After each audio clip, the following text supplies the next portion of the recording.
What is up, guys? Second new video this week because there's so much to cover. Ford updated their Lightning website. They did it totally under the radar. They didn't warn anybody. I think they just wanted to give it a facelift because now Lightnings are going to be hitting the road really soon. Awareness from the general population about the Ford Lightning is going to go up. They're going to get more traffic on their site, so they want to make sure everything is perfect. But they did sneak in some new important info.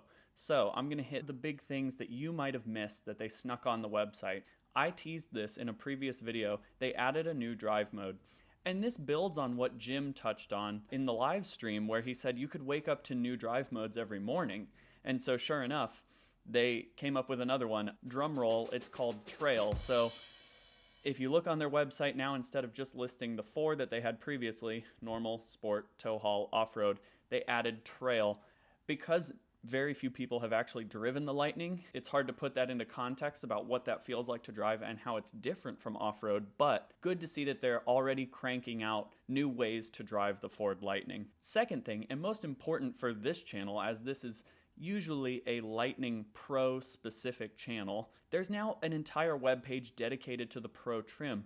Previously, they had a page dedicated to the fleet, aka like for fleet customers that kind of honed in on a lot of the Pro specifics, but now you have an entire web page. When you peruse the Ford Lightning website, you're sifting through a lot of really cool features that won't be available on the Pro trim. So it's nice to be able to click that link and just know that they're only showing you what's available to us, those frugal Lightning buyers that are trying to keep the cost down. But unfortunately, to tie in those first two big points, according to the Lightning Pro specific web page, it does not list Trail as an available drive mode. So I don't know if maybe they just haven't updated that Pro page to include the Trail drive mode, or maybe it's not available for us. Remains to be seen. We'll have to wait and see once people start taking delivery of their Lightning. Next important thing from the revamped Ford Lightning website is that the intelligent range map is working. I had very spotty success in the past with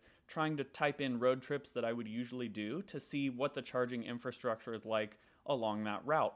It appears to be working now, so I would definitely recommend, if you're an interested Lightning buyer, go to the Lightning website and punch in, maybe one of the road trips that you do every year, just to see how much of a headache switching to electric will be. That way you're not taken by surprise a year from now once you take delivery of your Lightning and you go on that road trip for the first time. This was just an interesting little Easter egg that I found.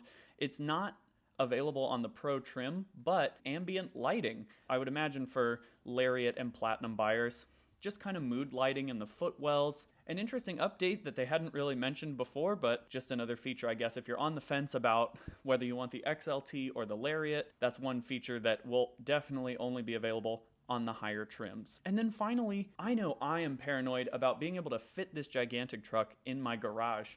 And so they did update the exact dimensions of the truck. There's a whole page dedicated. They coined the term garageability. They say that this truck should fit in most standard garages. They give you all the dimensions. And while you might be thinking, no, the dimensions of the truck are not important, it ties in directly with how you're going to be charging this. You might be buying a third-party charger that doesn't have a long enough cord to reach your driveway. So if this truck can't fit in your garage, it's going to affect what charger you buy. So just be sure to give that a look. Honestly, that's it. I highly recommend checking out the new website. It's got a complete facelift, and it's definitely got new info that you haven't seen before. So go check it out. If you learned something new in this video, be sure to like and subscribe, and I'll catch you on the next one.